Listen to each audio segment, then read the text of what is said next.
আল্লাহ রাব্বুল আলামিন তার নবীর মাধ্যমে আমাদেরকে জানাচ্ছেন, কি জানাচ্ছেন? সূরা কাহফ আপনি তেলাওয়াত করবেন, ইনশাআল্লাহ আপনি দাজ্জালের ফিতনা থেকে বেঁচে থাকবেন। সারা বিশ্বে ম্যাসাকার করে দিবে সে, হাতে জান্নাত জাহান্নাম নিয়ে ঘুরবে, মানে উন্নতি এবং ধ্বংস। আর কি 40 দিন সে পুরো বিশ্বটাকে শাসন করবে। কতদিন? 40 দিন। কোত্থেকে আসবে? উত্তর তিনটা। কয়টা? তিনটা বর্ণনা পেয়েছি আমি, এর চেয়ে বেশি থাকতে পারে, আমার হয়তো জানা নাই। আমি তিনটা পেয়েছি। এক, খোরাসান থেকে সে বের হবে, 1 নাম্বার। 2 নাম্বার, ইস্পাহান একটা জায়গা আছে ইরানের, সেখান থেকে বের হতে পারে, 2টা। 3 নাম্বার হচ্ছে শাম, ইরাক। ইরাক এবং শাম, শাম বলা হয় প্যালেস্টাইন সহ পুরো যে Jordan, Libya, Lebanon, Jordan, Lebanon, Syria, পুরো জায়গাটাকে শাম বলা হয়। কি বলা হয়? শাম।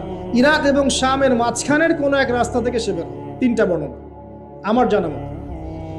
এখন একটা কথা বলে দেয় যে ইরাক এবং শামের মাঝখানেই কিন্তু সেই রাষ্ট্রটা আছে যে রাষ্ট্রটাকে বের করে দিয়েছে। বুঝতে পারছেন কথা? সমাজদার কে লিয়ে কি কাফি ইশারা আছে। এখন সে কি করবে? সে পুরো বিশ্বটাকে শাসন করবে, এবং যে তাকে আল্লাহ বলে স্বীকার করবে সে ওকে ছাড় দিবে, যে স্বীকার করবে না তাকে ধ্বংস করে দিবে। এমনকি একটা কওমের পাশ দিয়ে সে যাবে, বলবে তোমরা কি মানো যে আমি আল্লাহ? কওম বলবে না, মানি না, তখন ওদের করে ছেড়ে দিবে। একটা কওমের পাশে যাবে, বলবে তোমরা কি মানো যে আমি আল্লাহ? তারা বলবে হ্যাঁ মানি, তুমি আল্লাহ, নাউজুবিল্লাহ। তখন ওই কওমকে সে কি দিবে? গুপ্তধন দিবে। গুপ্তধন মানে সে যখন হাঁটবে তার পিছনে গুপ্তধনগুলো ঘুরে বেড়াবে। মানে এমন ফিতনা যেটা আপনি কল্পনা করতে পারবেন না। মানে মুমিন ব্যক্তিও যদি তার সাক্ষাৎ পায়, সেও বিভ্রান্ত হয়ে যেতে পারে। তবে এমনও মুমিন থাকবে যে বিভ্রান্ত হবে না। যেমন এক যুবকের কথা এসেছে, এই যুবকটা তোমরা ভালো করে শোনো। এক যুবকের কথা এসেছে, যে যুবক দাজ্জালের সাক্ষাৎ পাবে, দাজ্জাল তাকে হত্যা করবে দ্বিখণ্ডে, একদম 2 কোপ। বলবে যে তুমি কি বিশ্বাস করো আমি আল্লাহ? সে বলবে না, বিশ্বাস করি না। 1-2 কোপ, দ্বিখণ্ডিত। এক দেহের একটা অংশ একদিকে আর একটা অংশ আরেকদিকে। তারপরে দেহের এই 2 অংশকে সে আবার জিন্দা করবে, জীবিত করবে, করে আবার তাকে বলবে এবার কি বিশ্বাস হলো যে আমি আল্লাহ? তোমাকে মৃত্যুর পর আবার জীবন দিলাম, তোমার কি বিশ্বাস হলো যে আমি আল্লাহ? এই যুবক তখন বলবে এবার আমার পূর্ণ বিশ্বাস হয়েছে তুই দাজ্জাল। আল্লাহু আকবার। কারণ আমি রাসূলের হাদিস জানতাম যে দাজ্জাল এক যুবককে হত্যা করে দ্বিখণ্ডিত করে আবার জীবিত করে বলবে বিশ্বাস করবি কিনা আমি আল্লাহ। কিন্তু আমি জানতাম না যে আমি সেই যুবক। কথা বুঝতে পারছেন? তো এই যুবক ইনশাআল্লাহ তাআলা উঁচু স্তরের শহীদ হবে ইনশাআল্লাহ। তো যুবকদের জন্য আদর্শ আছে। দেখুন, দাজ্জালকে যারা ফলো করবে সে প্রোগ্রেস, ফলো করবে না ধ্বংস। সে বিশ্ব শাসন করবে। প্রশ্ন এখন একটা, সে কি একা একা বিশ্ব শাসন করবে? মানে একা কি করা যায়? কে তার অনুসারী হবে? কারা হবে অনুসারী? নবী সাল্লাল্লাহু আলাইহি ওয়াসাল্লাম স্পষ্ট বলছেন, কারা? ইস্পাহানের 70,000 অনুসরণ করবে। কত হাজার? এবং তার লাস্ট ফলোয়ার সম্পর্কে বলা আছে 1 শ্রেণীর মহিলা, যাদেরকে ঘরে রাখা যাবে না। তো সেই আদর্শ এখন ছড়িয়ে পড়েছে না? ফেমিনিস্ট রেভলিউশন ছড়িয়ে পড়েছে না? আপনি কি আপনার বোনকে ঘরে রাখতে পারছেন? আপনার স্ত্রী কি ঘরে থাকতে চায়? কেউ চায় না। এখন সবাই বাঁধন ছিন্ন করে বেরিয়ে যেতে চায়। আচ্ছা, আমি আসছি ওদের জায়গায়, শেষ করার আগে অবশ্যই তাদের জায়গায় আসবো ইনশাআল্লাহ। এখন এদের মধ্যে কি সবাই? উত্তর না, সবাই না। কারণ এমন অনেক ভালো আছেন যারা এখনো এদের পক্ষেই কথা বলে, এমনও আছে। তাহলে কারা? যারা জালেম। যারা কি? জালেমরা। এখন একটু লক্ষ্য করেন ওয়ার্ল্ডের দিকে তাকিয়ে, যে একটা বিশ্বকে শাসন করতে হলে আপনার বিশ্বের সব বড় বড় ডিপার্টমেন্টগুলোকে শাসন করতে হয় না? শ্রীলঙ্কা নাম শুনেছেন তো? শ্রীলঙ্কা কি বিশ্বের অর্থনীতিকে শাসন করতে পারবে? মালদ্বীপ পারবে? পাকিস্তান, নামটা যদিও পাকিস্তান, কিন্তু ওখানে অনেক নাপাকি আছে। কথা বুঝতে পারছেন? অনেক নাপাকি আছে। আল্লাহ পাক পবিত্র করুন, নাপাকি থেকে দোয়া করি। তো উত্তর কোরিয়া, সে কি পারবে? আপনাকে যদি ইকোনমিক্যালি সারা ওয়ার্ল্ডকে রুল করতে হয়, তাহলে সারা বিশ্বের অর্থনীতি আপনার নখদর্পণে থাকতে হবে। সেটা কি মুসলিমদের আছে? কাদের হাতে এগুলো এখন? বুঝে নেন। তাহলে ওয়ার্ল্ডকে রুল করতে হলে ইকোনমি ডমিনেট করতে হবে। আপনি এটা ক্ষমতা আমাদের কাছে নাই, ওদের কাছে আছে।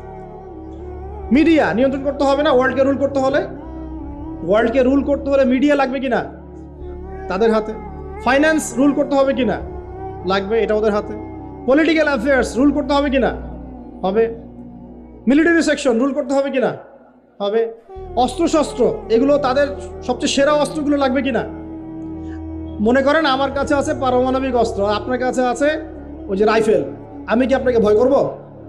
হ্যাঁ, আপনার কাছে যদি পারমাণবিক অস্ত্র থাকে, আমার কাছে না থাকে, আমি ভয় করতে পারি, তাই না? এখন এই মেজর ডিপার্টমেন্টগুলো কি তারা রুল করছে কি করছে না? করছে কি করছে না? আচ্ছা, যারা মসিহুদ দাজ্জালকে ফলো করবে তারা ওয়ার্ল্ডে আজকে এত শক্তিশালী হয়ে গেছে। তারা কি এত শক্তিশালী ছিল কখনো? উত্তর না। কখন হয়েছে? বিগত 100 বছরে। কত বছরে? প্রায় বিগত 100 বছর। এখন আপনাকে বাঁচাবে কে তাদের থেকে? আল্লাহ পাক কি বলছেন? কোন সূরা? আল্লাহ পাক বলছেন না, রাসূল সাল্লাল্লাহু আলাইহি ওয়াসাল্লাম বলছেন। কে বলছেন? রাসূলুল্লাহ সাল্লাল্লাহু আলাইহি ওয়াসাল্লাম বলছেন কোন সূরা বাঁচাবে?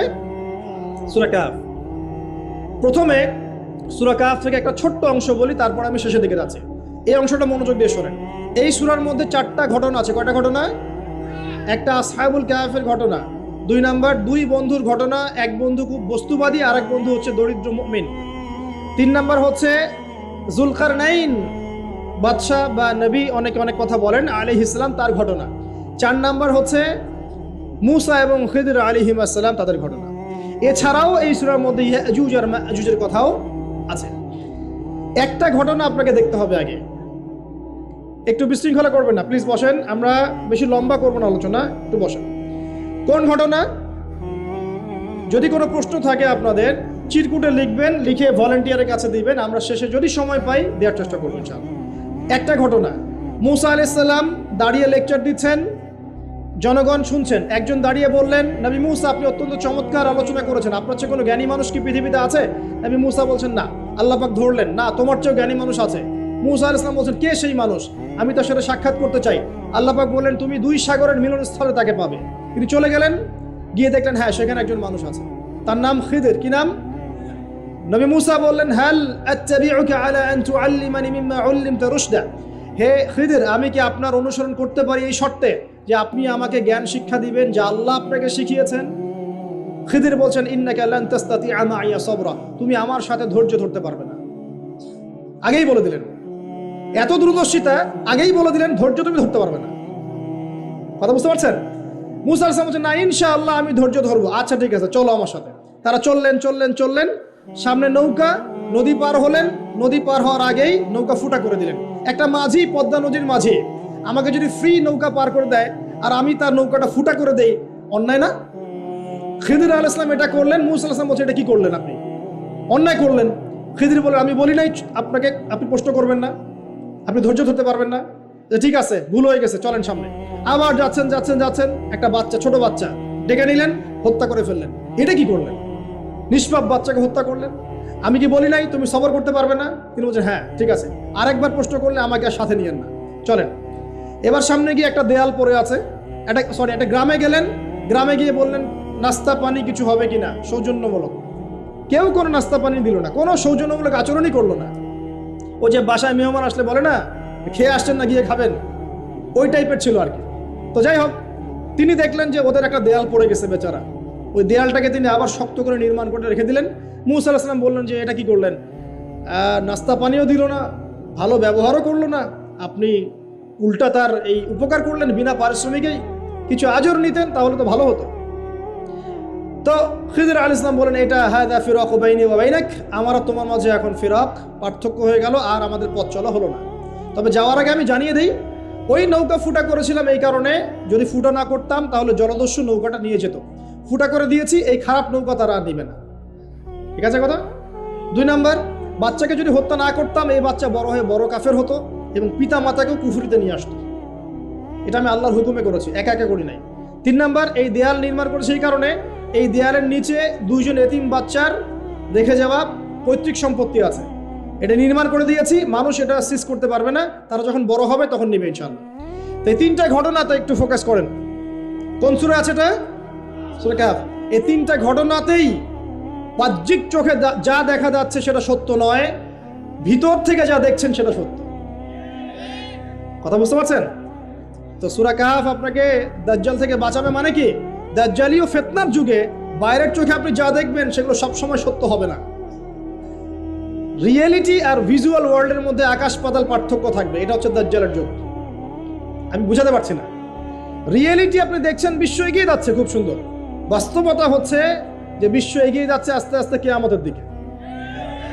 রিয়েলিটি দেখবেন যে ইকোনমি খুব প্রোগ্রেস হচ্ছে, হ্যাঁ, মানে মানুষের জীবনযাত্রার মান একদম উন্নতির দিকে। বাস্তবতা হচ্ছে পুরো ওয়ার্ল্ডের ইকোনমিক সিস্টেমটা ধ্বংসের মুখে আছে। রিয়েলিটি হচ্ছে বাহ্যিক চোখে আপনি দেখছেন মেয়েরা এগিয়ে যাচ্ছে, ফ্যামিলিস্ট রেভলিউশন, মাথা খারাপ অবস্থা, ঠিক আছে, কিন্তু বাস্তবতা হচ্ছে মেয়েরা জাহান্নামের দিকে এগিয়ে যাচ্ছে। রিয়েলিটি আপনি দেখছেন চোখ দিয়ে যুবকরা খুব এগিয়ে যাচ্ছে, হ্যাঁ, সবাই উচ্চশিক্ষিত হচ্ছে মাশাআল্লাহ। বাস্তবতা কি জানেন? তাদের আত্মাগুলো দিন দিন মরে যাচ্ছে। রিয়েলিটি দেখছেন যে হ্যাঁ, পরিবারগুলো খুব সুখী, আমরা একদম বিল্ডিং তুলতেছি মাশাআল্লাহ, জমি জমা কিনতেছি। বাস্তবতা কি জানেন? পরিবারগুলোতে শান্তি নাই এখন। আমি বোঝাতে যাচ্ছি দাজ্জালীয় ফিতনার যুগে ভিজুয়াল ওয়ার্ল্ড মানে যা আপনি বাহ্যিক চোখে দেখছেন আর রিয়েলিটির মধ্যে আকাশ পাতাল পার্থক্য থাকবে, ঠিক খিদির এবং মূসা আলাইহিস সালামের ঘটনার মতো। বুঝতে পারলাম? অতএব আপনাকে দাজ্জাল, তার সভ্যতা, তার ফিতনা, তা থেকে বেঁচে থাকার পথ বুঝতে হলে আগে দৃষ্টিভঙ্গি চেঞ্জ করতে হবে। কি করতে হবে? দৃষ্টিভঙ্গি চেঞ্জ করতে হবে। খিদিরের দৃষ্টিভঙ্গি লাগবে। কার দৃষ্টিভঙ্গি? খিদির আলাইহিস সালামের। শুধু বাহ্যিক চোখ দিয়ে দেখলে হবে না, এক্সটার্নাল ভিশন দিয়ে দেখলে হবে না, ইন্টারনাল অবজারভেশনের দরজাটা খুলতে হবে। এখন এটা খুলে আপনি বিশ্বকে দেখেন, পরিবারকে দেখেন, সমাজকে দেখেন, রাষ্ট্রগুলোকে দেখেন, আপনি বুঝতে পারবেন যে ফিতনা কি পরিমাণে ধেয়ে এসেছে। এটাই নবী সাল্লাল্লাহু আলাইহি ওয়াসাল্লাম বলছিলেন, তোমাদের পরে এমন একটা যুগ আসছে, জামানা সবরিন, এমন জামানা, কঠিন সবরের জামানা, লিল মুতামাসসিকি ফি, সেখানে যদি এই নবী সাল্লাল্লাহু আলাইহি ওয়াসাল্লামের সুন্নত কেউ ধরে রাখতে পারে, আজরুনা 50 শাহীদা মিনকুম, তোমাদের মধ্যে 50 জন শহীদ সাহাবীর নেকি পাবে ইনশাআল্লাহ। এটা সেই জামানা নয়। ভালো করে খিদিরের চোখ দিয়ে দেখেন, খিদির আলাইহিস সালাম কি শুধু বাইরের চোখ দিয়ে দেখেছিলেন, না আল্লাহ পাকের মারিফত দিয়ে দেখেছেন? আল্লাহ পাকের নূর দিয়ে দেখেন নাই? মূসা আলাইহিস সালাম নবী হয়েও বুঝতে পারছেন না কেন এটা করেছেন, কেন বাচ্চা হত্যা করছেন, কেন নৌকা ফুটা করলেন, কেন আপনি দেয়াল নির্মাণ করছেন, কিন্তু খিদির আলাইহিস সালাম আল্লাহ পাকের নূর দিয়ে দেখছেন, তিনি বুঝতে পারছেন দূরে কি হতে যাচ্ছে। তো সবাই কি খিদির হতে পারবে? খিদির হতে না পারলে কি আপনি ঘ্রাণ পাবেন? আপনি সেটা দেখতে পারবেন না যা যা খিদির দেখছেন, আপনি সেটা শুনতে পারবেন না যা খিদির শুনেছেন। আপনি যদি খিদির আলাইহিস সালামের মতো হতে পারেন, আপনি এমন কিছু উপলব্ধি করবেন। আমার বেশি বেশি কোরআন তেলাওয়াত লাগবে। কি লাগবে? কোরআন তেলাওয়াত শুধু মৌখিকভাবে না, অর্থ বুঝে পড়ার চেষ্টা করতে হবে। মৌখিক করলে নেকি পাবেন ঠিকই, কিন্তু অর্থ বুঝে না পড়লে আপনি পথ খুঁজে পাবেন না। 5 নম্বর লাগবে আমাদের সবার হালাল রিজিক। কোন রিজিক? সুদ ঘুষ দুর্নীতির কাছে যাওয়া যাবে না। 6 নম্বর লাগবে আমাদের আত্মশুদ্ধি। আত্মশুদ্ধি মানে কলব পরিষ্কার করতে হবে। কলব পরিষ্কার করার জন্য লাগবে বেশি বেশি আল্লাহর জিকির, ইলম অর্জন করা এবং আল্লাহওয়ালা মানুষের সোহবতে পড়ে থাকা। একা একা নূর অর্জন করা যাবে না। আল্লাহওয়ালা মানুষের সোহবতে পড়ে থেকে জ্ঞান চর্চার মধ্য দিয়ে, আল্লাহর জিকির, কোরআন তেলাওয়াত, আত্মশুদ্ধির মধ্য দিয়ে আপনি ইনশাআল্লাহ নূর পাবেন ইনশাআল্লাহ। আর কি কি করা যাবে না? অল্প বলছি, বেশি বলবো না। কি কি করা যাবে না? 1 নাম্বার, সবচেয়ে বড় কথা, মনের মধ্যে কোনো রকম হিংসা রাখা যাবে না। কারো প্রতি হিংসা করবেন, নূরের সাথে আপনার কোনো সম্পর্ক নাই। 2 নাম্বার, অহংকার মন থেকে বের করতে হবে। কি বের করতে হবে? অহংকার কি জিনিস? আপনার কাপড়টা সুন্দর হোক, এটা অহংকার নয়। জুতা সুন্দর, ভালো পারফিউম ইউজ করেন, আপনার বাড়িটা সুন্দর, এগুলো অহংকারের নিদর্শন নয়। অহংকারের নিদর্শন হচ্ছে 2টা। একটা হচ্ছে মাতারুল হাক্কি ওয়া গামতুন নাস, সত্যকে প্রত্যাখ্যান করা, অন্য মানুষকে তুচ্ছ তাচ্ছিল্য করা। এই 2টা হচ্ছে অহংকারের নিদর্শন। মনে কোনো প্রকার অহংকার রাখলে আল্লাহর নূর পাওয়া যাবে না। অনেক বড় বড় ডিগ্রি সার্টিফিকেট অর্জন করেও যদি মনের মধ্যে কিবার বা অহংকার থাকে, কোশ্চিন কালেও আপনি খিদির হতে পারবেন না। আমি কথা বোঝাতে পারছি? ইবলিসের অনেক বড় মাকাম ছিল। কিরকম? তাকে আল্লাহ পাক একদম ফেরেশতাদের সর্দার বানিয়ে দিয়েছে। তার প্রচুর জ্ঞান ছিল, প্রচুর আবেদ ছিল, প্রচুর ইবাদত করত। শুধুমাত্র কিবার, অহংকারের কারণে সে আজকে জাহান্নামী। আবা ওয়াস্তাকবার, সে উদ্ধত হয়েছিল, অহংকার প্রদর্শন করেছিল, তাই নয় কি? কেন আমি আদমকে সিজদা করব? খালাকতানি মিন নার, আমাকে সৃষ্টি করেছেন আগুন দিয়ে। ওয়া খালাকতাহু মিন তিন, তাকে সৃষ্টি করেছেন মাটি দিয়ে। কেন আমি আদমকে সিজদা করব? এখন এই অহংকার চারপাশে দেখা যায় না? ওরা কি বোঝে দিনের, আমরাই তো সব বুঝি। ওরা আর কি পড়াশোনা করছে, আমি তো সব পড়াশোনা করছি। ওর কি আর বড় বড় ডিগ্রি সার্টিফিকেট আছে নাকি? আমার আছে। তারপরে আমাদের দলই চূড়ান্ত সফল, বাকি দল সব জাহান্নাম, এরকম অ্যাটিটিউড আছে না? তুমি আমার দলের ফর্ম পূরণ করো নাই, তোমার জান্নাত কে নিয়ে যাও? ফর্ম পূরণ করলে তুমি জান্নাতে যাওয়ার লিস্ট পাবো আমার কাছ থেকে। ভাবখানা এমন, মুখে না বললে। আমাদের মধ্যে কিবর নাই, আমরাই চূড়ান্ত, বাকিরা সব বিভ্রান্ত। বিভিন্ন অনেক বড় বড় সভ্যতা বলছে আমরাই একদম মানবতার স্বর্ণ শিখরে, বাকি সব ককরোচ। এই কিবর যার মধ্যে আছে সে কোশ্চিন কালে নূর পাবে না। আর কি করা যাবে না? 1 নম্বর হিংসা, 2 নম্বর কিবর, 3 নম্বর অপবাদ। কারো উপর মিথ্যা অপবাদ দেওয়া যাবে না। কারো প্রতি মিথ্যা অপবাদ দিলে আপনি আল্লাহর নূর পাবেন। 4 নম্বর হচ্ছে পরশ্রী কাতরতা। কারো উন্নতি দেখছেন খুব জ্বলে, উন্নতি অগ্রগতি প্রগতি দেখছেন খুব জ্বলছে, এই পরশ্রী কাতরতা থাকলে কোশ্চিন কালেও আল্লাহর নূর পাবেন না। আমার কেন হয় না, তার কেন হচ্ছে, হ্যাঁ আমি কেন পারছি না, সে কেন পারছে, আমার কেন মূল্য নাই, তাকে কেন মূল্য দিচ্ছে, এই যে পরশ্রী কাতরতা, এগুলো থাকলে কোশ্চিন কালেও আল্লাহর নূর পাওয়া যাবে না। আরেকটা বিষয় বলবো যে গীবত তহমত, একটা কথা, গীবত তহমত এবং গীবত তহমত বেশি করে বললাম, আর বাকি যত কবিরা গুনাহ আছে, এই যে সুদ বলেন, জেনা বলেন, দুর্নীতি বলেন, অন্যের সম্পদ আত্মসাৎ বলেন, বড় বড় কবিরা গুনাহ যেগুলো আছে এগুলোর সাথে স্পেশালি গীবত তহমত যদি থাকে আল্লাহর নূর পাওয়া যাবে না। ব্যাস। এখন নূর অর্জন করে কিভাবে পথ চলবো খুব শর্ট করে বলে দিই। 1 নাম্বার, প্রিয় ভাইরা সবাই মনোযোগ দিয়ে শুনুন, সবাইকে, আমাদের সবাইকে, যদি আমরা কি ইসলামের বিজয় চাই? আমরা কি সবাই জান্নাতে যেতে চাই? আমরা কি চাই যে আমরা পুরো বিশ্বের বুকে আবার মাথা তুলে দাঁড়াই? হ্যাঁ ভাই, চাই না? আচ্ছা, আমরা কি চাই না আমাদের পরিবারগুলো সুন্দর হোক, সবাই হালাল রিজিক খাই, আমরা আমাদের সন্তানদেরকে ভালো একটা বিশ্ব দিয়ে যাই? আমরা চাই না? আচ্ছা, যদি চাই কিছু করণীয় আছে। কি আছে ভাই? কিছু করণীয় আছে। করণীয় এমনি এমনি কি অ্যাচিভ করতে পারবো নাকি? বিরিয়ানি বাসায় বসে বসে বিরিয়ানি খেলে হবে? জিলাপি খোরমা লাড্ডু খেলে হবে নাকি? কিছু কাজ তো আছে নাকি? কাজ করবেন তো ইনশাআল্লাহ। 1 নাম্বার হচ্ছে জ্ঞান অর্জন, জ্ঞান অর্জন এবং জ্ঞান অর্জন। জ্ঞান অর্জনের কোনো বিকল্প নাই। বারবার বলছি, একা একা পড়েও কিন্তু জ্ঞান অর্জন হবে না, আপনাকে আল্লাহওয়ালা মানুষের কাছে আসতে হবে, মনে রাখবেন। ঠিক আছে? একা একা মেহনত করবেন, দোয়া করবেন, চেষ্টা করবেন, কিন্তু ওস্তাদ লাগবে না? ওস্তাদ লাগবে। জেনারেল ভাইরা যারা আছেন, যে যেখানেই পড়ছেন পড়েন, কিন্তু ইসলামিক বেসিক পড়াশোনাগুলো করেন। আকিদা পড়েন, কোরআন পড়েন, হাদিস পড়েন, ইসলামের ইতিহাস পড়েন, সিরাত পড়েন, এবং আলেমদের সাথে সম্পর্কিত রাখেন, একা একা বিচ্ছিন্ন হয়ে যায় না। ঠিক আছে? যে মাযহাব আপনার ভালো লাগে আপনি ফলো করেন। আমি আপনাকে এগুলো নিয়ে কথা বলতে আসিনি, আমি জাস্ট বলতে আসছি যে আপনি যেখানেই থাকেন দ্বীনের জ্ঞানের চর্চা করেন, আপনার দৃষ্টিভঙ্গি আল্লাহ পাক উদার করে দেবেন ইনশাআল্লাহ। ঠিক আছে? যে সালাফি হন, আহলে হাদিস হন, মাযহাব ফলো করেন, যাই হন আপনি, যেটাই হন, হকপন্থী হন, আপনি সত্যের পথে থাকেন এবং ওলামায়ে কেরামের সাথে সোহবতে থাকেন।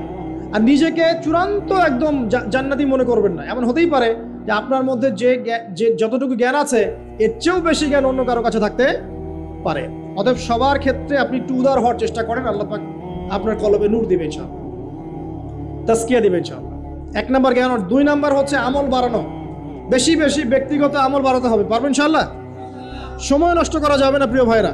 বেশি বেশি ব্যক্তিগত আমল বাড়াতে হবে। নামাজ বাড়িয়ে দেন, রোজা বাড়িয়ে, দান সদকা বাড়িয়ে দেন। দিনী প্রতিষ্ঠানগুলো হোক আর দিনী প্রজেক্টগুলো, এগুলোতে বেশি বেশি সদকা করেন, আল্লাহ পাক তৌফিক দান করুন। বেশি বেশি হজ করেন, উমরা করেন, রোজা রাখেন, কোরআন তেলাওয়াত করেন, জিকির আজগার করেন। ঠিক আছে? তাহাজ্জুদ পড়েন, বেশি বেশি নেক আমল বাড়িয়ে দেন ইনশাআল্লাহ। 3 নাম্বার, পরিবারের আদর্শ ঠিক করেন। পরিবারের আদর্শ ঠিক না করে যদি বড় বড় কথা বলি কোনো লাভ নাই। আমার পরিবারটা ঠিক করতে হবে, আল্লাহ পাক এর জন্য আমাকে জবাবদিহি করাবেন। হ্যাঁ, অনেক চেষ্টা করার পরেও যদি ঠিক না হয় সেটার বিচার আলাদা। নূহ আলাইহিস সালাম 950 বছর দাওয়াত দিয়েছেন, তার একজন ছেলে ইসলাম কবুল করেন। তা এখন কি নূহ আলাইহিস সালাম দোষী? তিনি কি দোষী? না। মুহাম্মদ সাল্লাল্লাহু আলাইহি ওয়াসাল্লাম এর অনেকেই, চাচাদের অনেকেই ইসলাম কবুল করে নাই, তা তিনি কি দোষী? না। আপনি চেষ্টা করবেন পরিবারকে পরিপূর্ণ ইসলামী পরিবেশে রাখার, শরঈ পর্দায় রাখার, এবং আমাদের পরবর্তী প্রজন্ম যারা আছে, আমাদের ছেলেমেয়েরা, এদেরকে অবশ্যই ইসলামের সুশিক্ষায় শিক্ষিত করবেন ইনশাআল্লাহ। আমি বলছি না তাদেরকে আপনি ডক্টর বানাবেন না, ইঞ্জিনিয়ার বানাবেন না, আমি এগুলো বলছি না। অ্যাটলিস্ট আমার দ্বারা এরকম কথা আপনি শুনবেন না। আমি আরো বলি তাদেরকে আরো বড় বড় প্রফেশনে নিয়ে যান, কিন্তু ইসলামিক শিক্ষাটা আগে ছোটবেলায় দেন।